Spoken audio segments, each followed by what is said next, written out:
Hello, welcome to episode 24 of the Quaggling Sand audio program, recording late in the evening of April 23rd, 2024. I'm your host, Dan Hugo. Today we're going to talk about picking friends and their locks. Lock picking, you know what I mean. As a fan of Magnum PI and Simon & Simon in the 80s, and one with a tinkering bent, it should go without saying that I obtained some lock picks and that I learned how to use them. Good times. The link section where you found this audio program, hopefully in the very near term, getting pretty close now. I got to move some feeds to YouTube. I'm not hearing great things about YouTube for podcasting, discovery, and so on. So we'll see how that goes. But you will be able to find this there. Got to get the main website up. The to-do list is long, so why not do an episode about lockpicking, of course. The link section wherever you did find this audio program, whether it was on the Quaggling Sand website or one of the secondary sites, Spotify, Amazon Music, etc.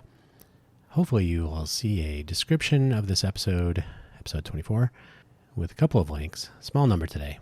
First of all, the shameless self-promotion, the buymeacoffee.com/Dan Hugo profile page, on which I will certainly announce the availability of the primary publication point of publication, whatever it is, a lot of P's, for this and my other audio programs and other content, the C word of the modern age. Buymeacoffee.com/Dan Hugo. You are under no obligation to buy me a coffee, but if you want to, you certainly can. I have also linked on that very profile page some of my favorite coffee beans. All you have to do is wish it, and my coffee-powered projects will be filled to the brim. Also on there, my Ko-fi.com/Dan Hugo profile, ko-fi.com/Dan Hugo. Seems like a good place to announce things like when websites launch, when episodes are posted on the website, etc. There will be some experimentation going on in this arena. If you happen to listen to the Cafe Genius Impresario's audio program for this week, I believe it is going to be episode 61, if memory serves. It will be about starting a new media company here in the Greater Vegas area. So integrating audio program publication, the feeds more than the content, if that makes sense. You should be able to find content creators in your locality talking about things that you're concerned with every day. It doesn't always have to be an internationally renowned weirdo. I was thinking about JRE. He's a little strange. But you should be able to find audio programming, video programming, YouTuber, Instagrammer, whomever, foodies, car fans, fashionistas, whatever. So some other ways to approach this. Anyway, so this audio program will be in the test kit. It will be among the first to adopt, of course, this approach. So everything takes 3.14159 times as long as you ever plan. You can use that in your own project planning needs. Just multiply all of your estimates by pi. You might come close. Probably more appropriate than E. The other links, the Phoenix Spy Shop. I have a link to that. That will figure into my early lockpicking days. I think it used to be called Spy Headquarters, but I think I've seen both mentioned, but it's not clear to me which of the two is still open. The Phoenix Spy Shop may have moved to Scottsdale, but may have kept its name. Not sure at all. So keep that in mind. If you venture out there, call first. The lockpicking lawyer. I've included the Wikipedia page here, so there is some background and whatnot. Big on YouTube. Goes through how to pick certain kinds of locks, new padlocks, new locking mechanisms. Shows how easy they are to get around. And you can see some technique. The lockpicking lawyer, I believe it's himself, is anonymous, but does claim to have been an attorney in the Washington, D.C. area, business law, some time ago, but now he picks locks for fun and profit. It's pretty interesting. It's a pretty interesting channel. I wish there was such a thing when I was learning myself back in, I want to say 1988. I don't think YouTube was around yet. And finally, a quick mention of lock bumping. Check that page out. It's almost frightening because it's really easy to pick most locks, not all locks. Key bumping or lock bumping is frighteningly easy. It makes the pick guns that some people have used, you've seen them in movies, it makes those seem like a waste of time. Just get yourself a properly configured key, put it in the lock, tap it a few times with a flexible mallet, send those pins bouncing all over the place, and before you know it, you're not conducting crimes. By the way, none of this is a recommendation that you commit any crimes. Breaking and entering is one of those. Don't do that. But for educational purposes only, let us talk about lockpicking. So I was inspired by the Tiffany Network, of all things, the CBS. They had a couple of programs, as I mentioned, Magnum PI and Simon and Simon, probably others. If you've never seen those shows, okay, you probably shouldn't be listening to this. You're not old enough, perhaps. The secret weapon that both of them had, Simon and Simon often had handguns. Magnum used his mustache and his Ferrari, and sometimes the Nikon and Higgins, but and his friends with the helicopter. Anyway, so these were like buddy private investigator dramas. In both cases, they always had those lockpicks on them. Pull them out of the pocket, quickly and quietly open a lock. They always used the torsion wrench and probably a rake, but maybe a feeler. They didn't use the pick guns, which you've probably seen them in some movies, or other people would use. It looks like a caulking gun, like the back end of it, where you have the little kind of springy handle, the sort of trigger style handle, so that you'd insert the metal feeler, more of a rake, I guess, the rake into the lock.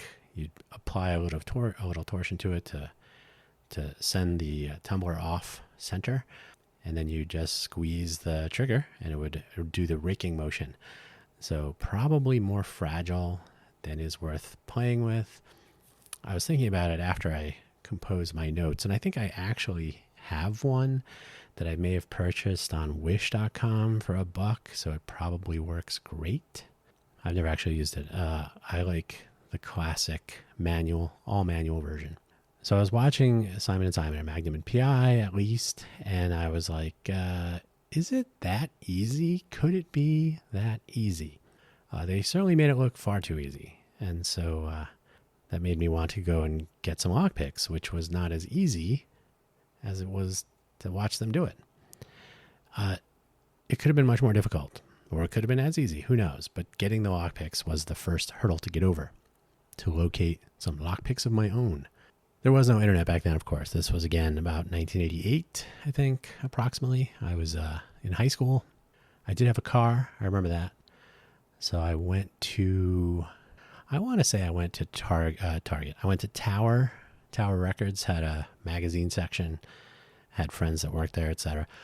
So I think I went there, and because I think someone had suggested, like, have you looked in the back of a gun magazine? They got that kind of stuff, which I did, and I found some advertising for the back pages for some lockpicks, and I think it was something like Steve's Gun Room in Illinois, if I recall, and I knew nothing of right around the corner, almost on 12th Street, right, like literally down the street from my high school, but I didn't know about this yet. So I ordered my lockpicks from Steve's Gun Room, and they arrived. I had to get a money order, and I went down to because I don't think they would accept a check for some reason. I think it was money orders only, or credit cards. And back in those days, didn't have a credit card yet. Those were good times. So went to the old post office box, dropped in my handwritten order and a money order. And they were probably like $25, $30. Very simple set. I think it was probably 5 or 6 tools, 2 torsion wrenches, and a broken lock extractor, and a It's hard to describe. It's like a little wrench you would put in the tumbler to really apply some force to it. So it's not a torsion wrench. It's more of just a bar. That would come in handy for opening a lock after you picked it if it was a particularly heavy lock. So you didn't want to use the torsion wrench. So you could pull the torsion wrench out and the pick, stick this tool in and rotate the tumbler, open the door. For demonstration and entertainment purposes only. So I started using them. All of these things would come later. I got these lock picks and I had no idea really what to do with them. I went to the library, of course, my second home, and I got a book on locksmithing. Learned all about how locks work, kerfs and wards, and different kinds of tube locks and traditional locks, and turning like Medico and Schlage were around this time coming out with keys with angled kerfs. I can't remember which is which. They were angled so that when you put the key in, it would turn the pins and push them up, so that if you didn't rotate the pins, then you couldn't push them up, and that would protect you somewhat against lockpicking. These locks were very expensive, and they were a little finicky, so they were not so popular. And certainly, if you are today looking at your door to your home or to someplace important, or if you are looking at a padlock and it says master on it, those are absolutely a piece of cake to pick. They're good for practice, not as good for the real thing. But I was trying to pick locks for a while, for probably a couple weeks, not quite getting it. But I will say it's tricky, because until you pick your first lock and until you feel what the pins feel like when they're falling into place, so you kind of feel it going click, click, click, and you hear the mechanisms cooperating. And you finally feel the cylinder turn, you feel it give, and you have successfully picked the lock and then when you get that first time, you're like, oh, okay, I see how this works. And I found that I was having trouble. I was in high school, like I said, so I would wander around, like if I was in the ROTC staff room, there were things with locks, cabinets and desks and whatnot. There was, of course, the front door of my family's home, which was ironically, at the time, not a good lock, but I still couldn't quite get it. And I'll tell you why, because the locks were up against the door frame, so I couldn't get. I didn't know what I was doing yet. Right, still too green, still inexperienced. So I found a reasonably crappy master lock, and this was important because most master locks are reasonably crappy. If you get a really, really bad master lock, then it's actually more difficult to pick because the cylinder moves around too much. Like it's almost floating, and you can't really get torsion and feel the pins because it just moves around on its own. So I happened upon a master lock that was suitably, but not overly crappy. This meant there was just enough give in the cylinder. You could actually rotate it. You could feel the pins moving around. And when I first clicked that first one open, first got all the pins, I think it was 4, might have been 5 pins. Click, open the lock. With a padlock, the whole lock will spring open. I was like, oh, okay, now I get it. Now I see how this works. Then it was a small matter. Like I would practice on front doors, on cabinet locks, on other kinds of padlocks. Totally useful skill, by the way. Very interesting if you are mechanically inclined to be able to feel with tools. Like if you ever have to disassemble or reassemble a thing and you're using fine jeweler screwdrivers or similar. If you're building computers, which I would later do. If you're trying to get in behind little tiny spaces to put chips down on boards or run wires or jumpers or all these little things. So it's convenient to be able to work your way around, not always being able to see things, kind of feel and understand mechanism and so on. So it was a good skill to develop in general, but also extremely practical. I was somewhat accomplished now as a completely amateur and absolutely unprofessional lock picker. Not by no means a locksmith, certainly not licensed. But I was able to pick locks more easily, and I would practice now and then. There is a sort of okay, now I understand how to do it. I'm not going to go wandering around trying to get that first one because I understand how it works now. So I would really just practice on padlocks because those are easy to tuck away. You're not standing in front of a door trying to obviously commit some sort of a crime. So that worked out better. Then I would go off to college, 1989. Lockpicks are a convenience if you are involved in pranks. That's all I have to say about that. So if you are committing pranks and you're in college and you get caught and you're committing pranks, usually things will not go so bad. Although I was never actually caught with lockpicks committing pranks, and I never actually committed a crime. I've never committed a crime with my lockpicks. I can say that. Not kidding. So there was a time when there was some... so we use them for various pranks. We did technically... I mean, I guess if you want to say breaking and entering with burglary tools is technically a crime, but it was always in pursuit of pranks. So usually taking a thing and putting it in an obvious place, like putting a chair in the center of a courtyard, or whatever, or a sign, taking a sign and moving it to another part of the campus, things like this. So nothing really spectacular, but it was always fun to be able to get places you were not supposed to be, thanks to the tools at hand. So there was a time though when, and I think it was my senior year. So I'd been, and I was asked one time by the dean of students, Mike Capetto. I don't even know if he's alive anymore, so I don't feel bad saying his full name. He sent a student to find me. So she came up to me I think it was in the dining hall, Platt dining hall, and said, "Hey, I hear you can pick locks. My dorm room door I can't open. And they don't have a master key for it." So apparently there was one door in the new 2 dorm, in the Atwood dorm on the Harvey Mudd campus of the time. Now there's a whole bunch of other buildings there. They did not have a master key for her room, and she had misplaced her key, left it in the room, whatever it was. So I said, "Oh, let's go down there." So we went down and tried to open it, and it took me forever, but I think we opened it eventually, if memory serves. But either way, it was a very, very odd circumstance to be referred by the dean of students to help someone with their lockpicking needs. I used my lockpicks to open a Foot Locker for someone one time because they couldn't find the key. And it's convenient because you don't have to destroy the Foot Locker. So if you do find the key eventually, you haven't drilled through a lock or something. So it's not very practical if you never find the key, because now you just have an open Foot Locker. But end of the day, you didn't have to drill anything. It's a convenient skill, like I said. It's come in handy now and then, every once in a while. So senior year, first semester, there was a rash of mail and package theft. Now all of our mail was delivered in the basement of the Platt Center, I guess, below the dining hall, just outside of our student union, if you will.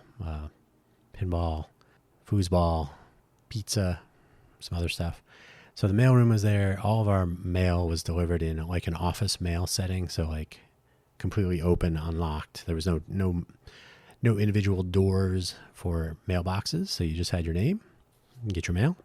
And packages would be in the mailroom, and you could call someone and get the key, or I can't remember exactly what it was, but you'd have a little note, and then you could say, "Hey, I think it was you'd go to the dean's office upstairs and either ask for the key or something, some very, like, we all know each other. Everything was fine. So because our campus was always accessible 24 hours a day, because nerds are like that, someone somehow had been able to compromise the mailroom and was stealing packages. I think stealing CDs. This was back in the BMG Columbia, 25 CDs for a penny days.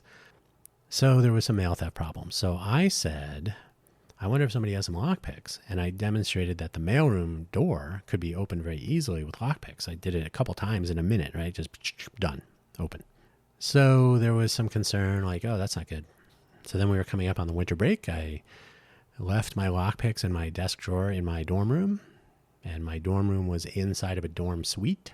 And I went off to Phoenix, hung out with family and friends for the winter break.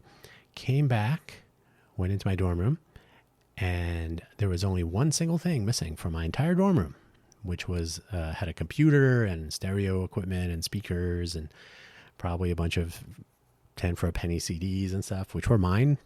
but my lockpicks were gone. Very curious. I will say I don't know if they ever fixed the lock situation on the mailroom. I think they may have.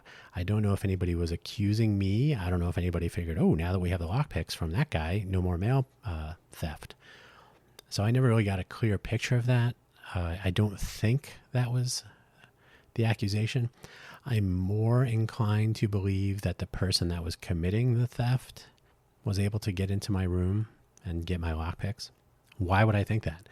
Well, I have a feeling that the person, first of all, there was a person who I am suspicious of, and this is 30 years later, so I don't know what the statute of limitations is.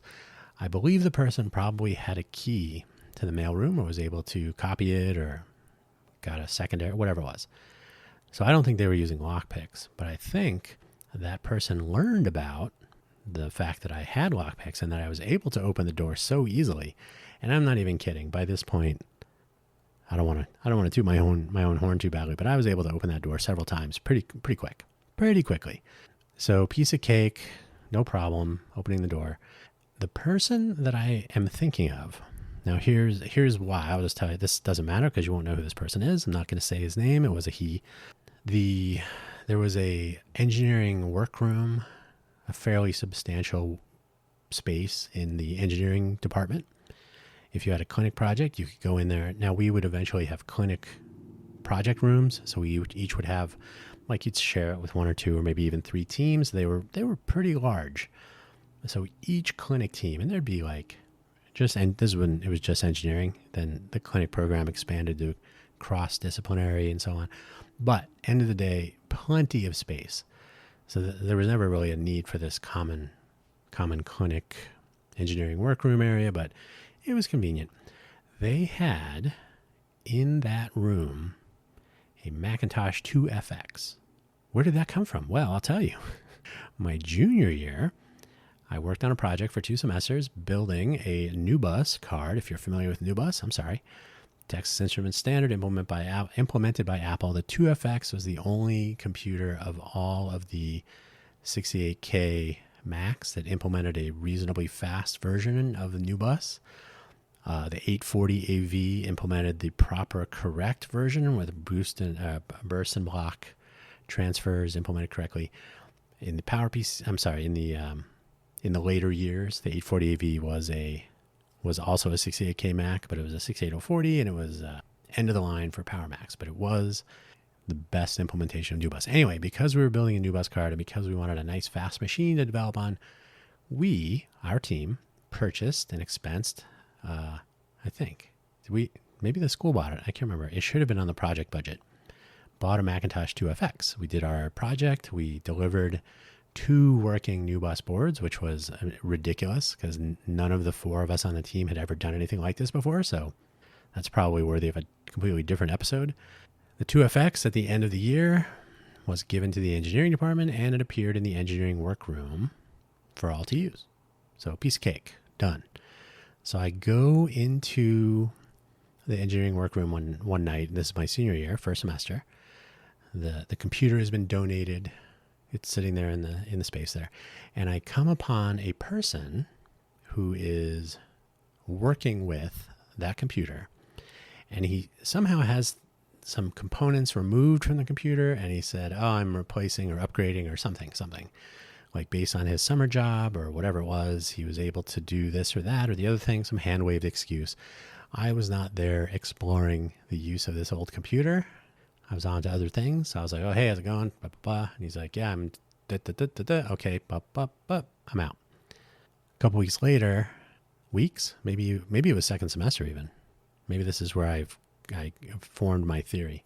A couple months later, you know what? I think I'll get to how I think I know how I reached this conclusion. Anyway, turns out sometime later, probably second semester, my final semester at Harvey Mudd College, I learned they didn't even make a big thing of it, but I learned that, someone had switched the motherboard from the 2FX. They switched it for an old Mac 2. So the Macintosh form factor was one thing, and then the Macintosh 2 looked like a desktop PC, sort of flat, floppy disk in the front, some new bus slots inside. Pretty boxy looking. So if you're familiar with the Macintosh 2 line, somebody swapped out. The motherboards were probably about the same size, if not identically sized. Makes manufacturing easier. So someone had taken that 2FX board, put in a much cheaper, much lower performing Macintosh 2 motherboard. Maybe a 2X, but I think it was a 2. And I was like, oh, interesting. And it didn't even occur to me until I heard this, and I was like, huh. And then later, I was like, wait a minute. I did see that person. And then even later after that, the person that he was seeing lived same floor, same dorm, same floor as me, across in a different suite.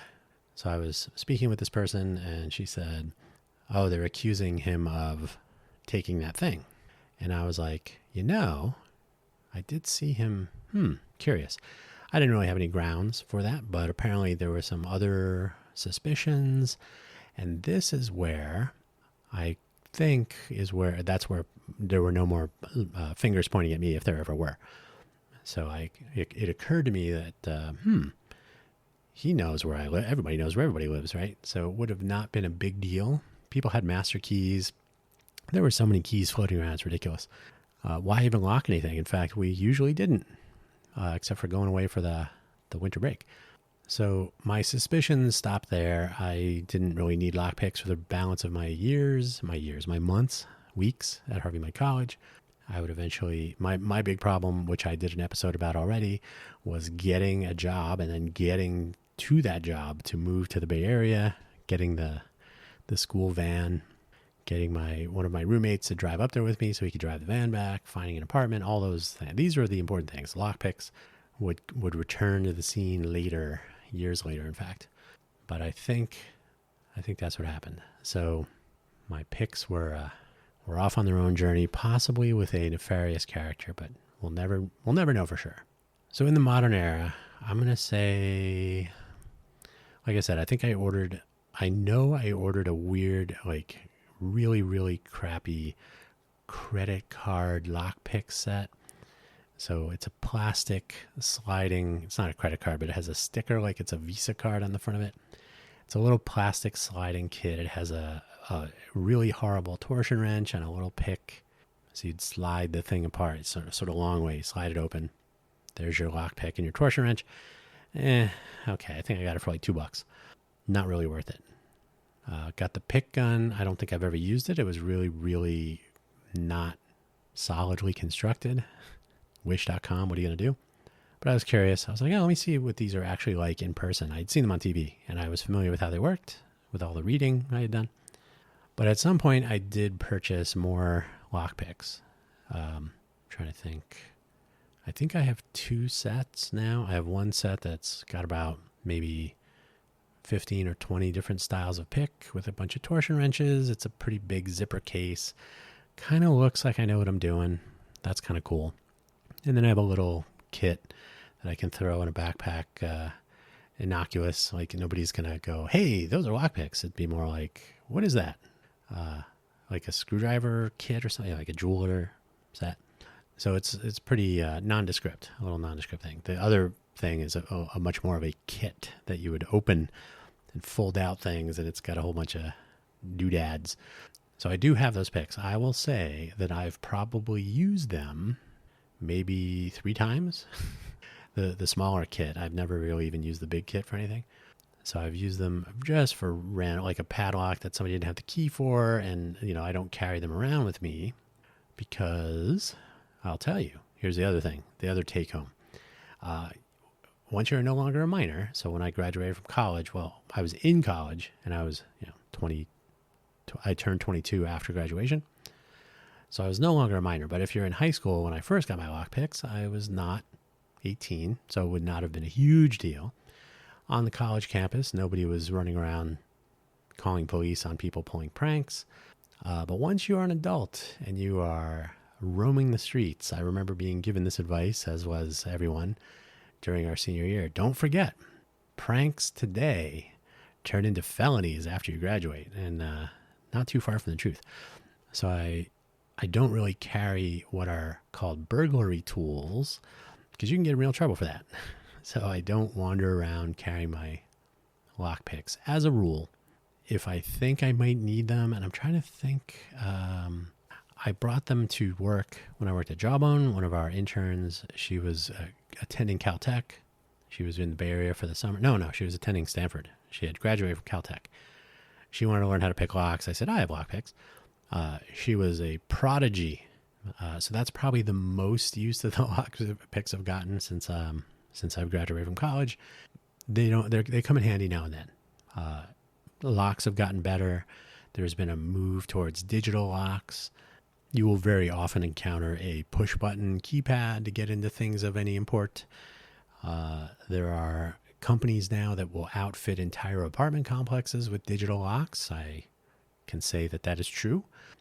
So there's really no key. There's no key to lose. There's a move to key cards. Those are hackable, but not using lockpicks. There's a move away from being able to use a master key. Master keys make locks extremely vulnerable to picking. So digital locks, arguably more secure, but really just a different type of insecure. You can still hack if they're attached to a radio signal. There's the flipper.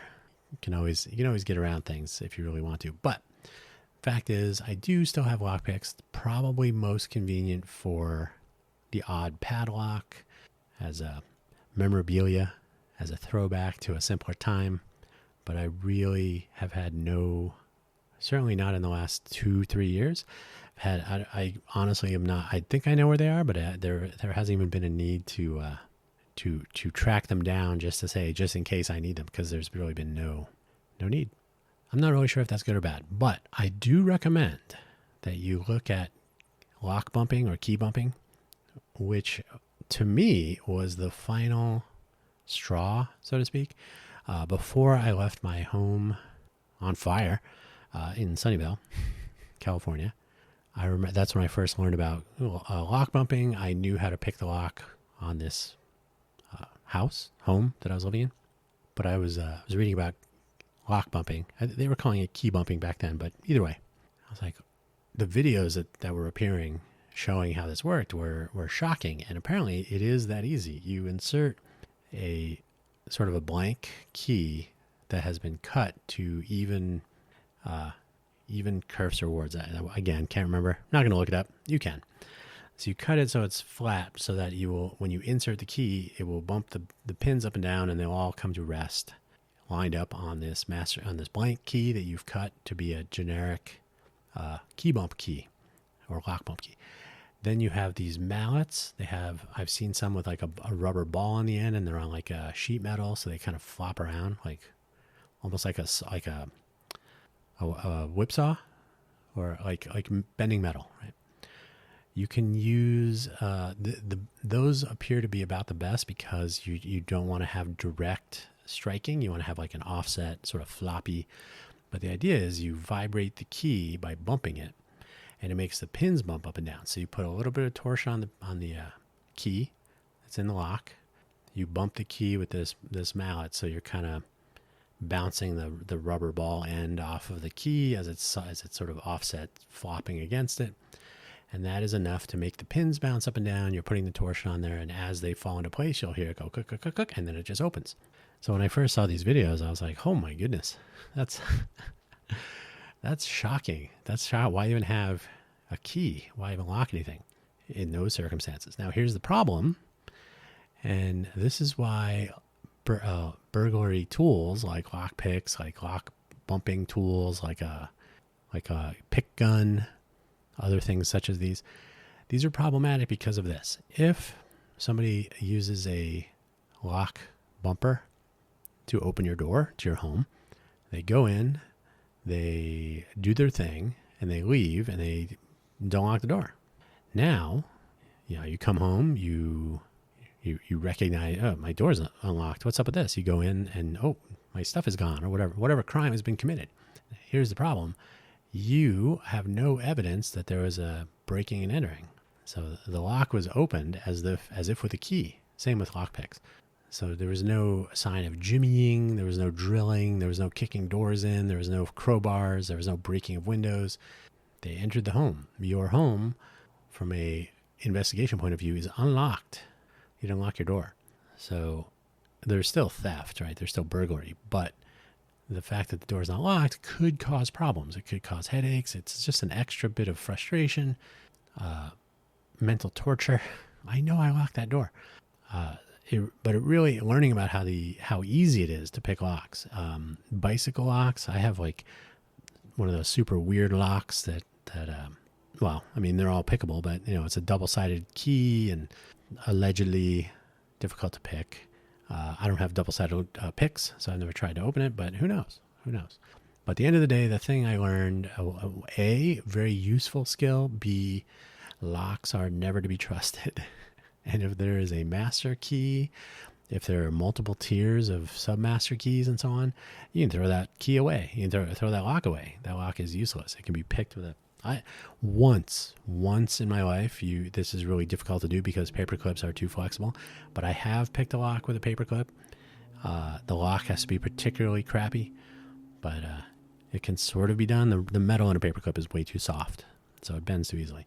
But the take home, if you've ever seen a lock being picked, if you ever have an opportunity to try to learn how to pick locks, and by the way, if you ever go to a maker fair, there's usually a lock picking table they'll teach you how to do it. And somebody makes a lucite padlock so you can actually see the pins moving around. It's pretty cool. You'll never want to lock your door with a key again. You'll rush right out and get yourself a smart lock or whatever, type in numbers and whatnot, and then your neighbor will get a flipper. Is it a Flipper Zero? What is that? The flipper, the radio hacking device. And they'll hack your lock and unlock it wirelessly, but that's a whole nother problem. RFID cards, NFC, what is RFID? Radio frequency ID, and then NFC, near field communication. So if you have a key card, those have problems. Locks only keep honest people out, as they say. So that's my story about lock picking. Interesting times. Again, totally glad that I did take that plunge. I don't know if I mentioned this. When I did discover the spy headquarters, which then would become the spy shop, and then I'm not sure which one is still open. I think at the time you had to be 18 to buy anything at the store. So got my friend from McDonald's to go in there and buy the thing for me, the lockpicks.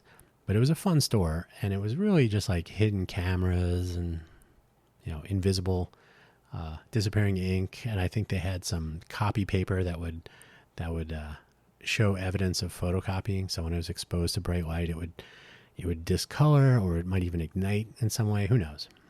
So fun products like that. It was a pretty cool store. If they are still open, and you happen to be in the Phoenix area, or if there's a store like that near you, I'm not really plugging them for money, but it's kind of fun. Some fun little toys to play with. But the availability of lockpicks nowadays, nobody really checks. I never had to show any license or fake authorization as a trained or licensed lockpick or anything. I'm sorry, locksmith. So getting the equipment was easy. Practicing was easy. And again, I've never been caught carrying them because I just don't want that headache. I've never really had the need anymore. That need to pick locks in this age of ID cards, key cards, alarm systems. Although I did spend some time doing alarm work for a guy. That's a different story altogether, another time. That's where I'll end it here. Don't forget, buymeacoffee.com/DanHugo. You are not obligated to buy me a coffee, but I do post updates to that one profile page. You can buy coffees if you want, but no obligation. As I'm speaking right now on this, the 23rd of April, very nearly the 24th, the coming soon is a phrase I've grown to hate, really contemptuous use of. Really, it's coming soon. The Quaggling Sand, FFS Talk, Better Cafe Genius, and more beautified and functional Innovate for Vegas websites will feature the primary point of publication information for the respective audio programs. I'm really looking forward to that. The Spotify and other places will be secondary, but they'll still be around. Wherever you find your audio programming, your podcasts, if you will. Please continue to do so. Thank you for listening. Take care. And be sure and check those locks.